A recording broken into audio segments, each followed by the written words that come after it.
My name is Dean Petkanas. I'm the Chief Executive Officer at Kannalife Sciences.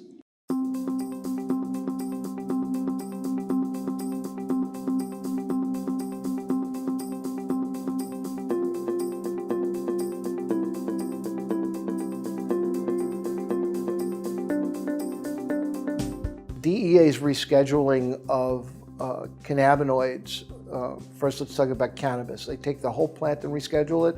Probably not. Looking at the non-psychotropic candidates, the big one that's been produced for rescheduling is Cannabidiol, CBD. So even if you take CBD and take it from Schedule 1 to Schedule 2 or 3, all that does is it opens up a regulatory body now that anybody that seeks to involve themselves in making CBD type medicines would have to follow the guidance that's still there under the Controlled Substance Act and according to Code of Federal Regulations Title 21, which is the FDA's code, to panel and discuss what that is useful for. I think that just raises the bar. Will that open up the doors? Yeah, because money now starts to find its way into the marketplace. So it's going to go to, quote, so-called experts, or it'll go to companies like ours that are truly expert in our field and pioneered in the field. But it will open up the doorway for others to jump in, provided that the capital is there. So I think that's where the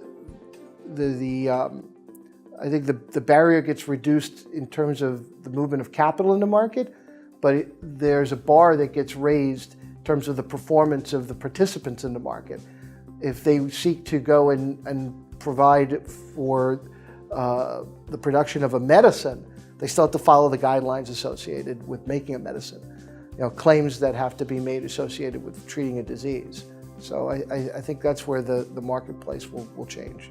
I think the rescheduling that's about to take place for the specific range of compounds in what's called cannabidiol, it opens up a corridor, removes a barrier of risk that will keep institutions and funds out of the marketplace. But when they look at where the model of risk is, they're going to start looking at pharmaceutical companies first, before cottage industry participants that pretend to be able to make a medicine that's qualified even on an intrastate basis.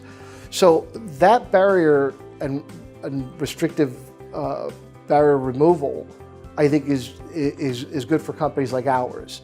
As far as being able to produce a completed and finished product, you can never be undercapitalized in a marketplace. I'm not going to say the more the merrier, because we have a defined use of proceeds for what we're going to utilize our B rounds funding for.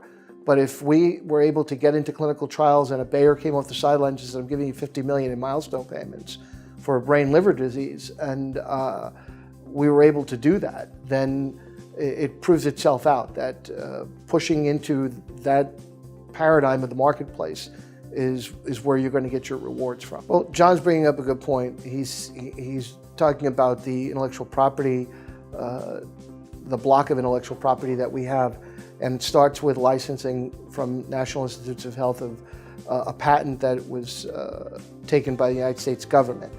That patent describes cannabinoids as antioxidants and neuroprotectants. And there's a whole host of diseases underneath and underlying the patent that cannabinoids might be useful for in terms of treating.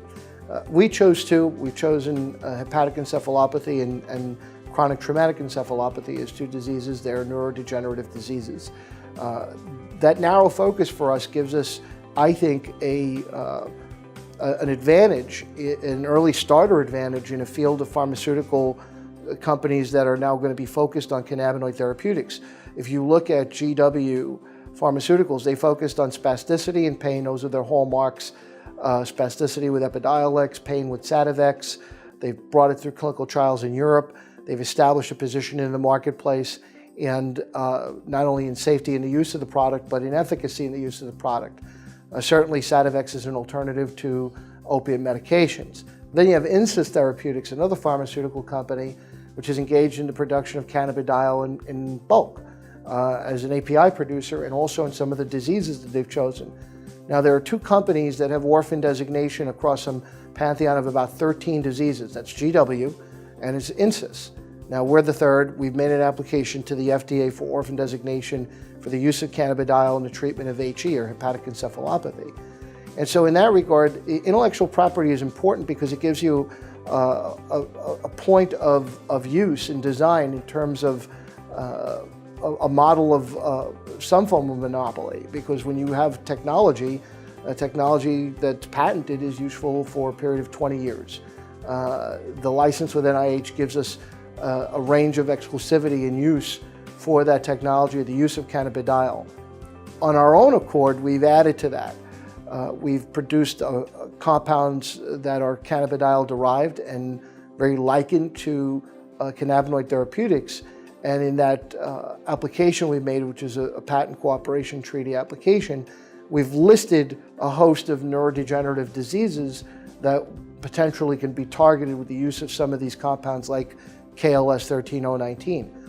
So to John's point, the block of intellectual property gives the company, I think, an extraordinary value proposition for the marketplace. And it kind of segues into where we are now, which is we're in the middle of pushing towards our B round of financing to raise about $15 million to push us into clinical trials.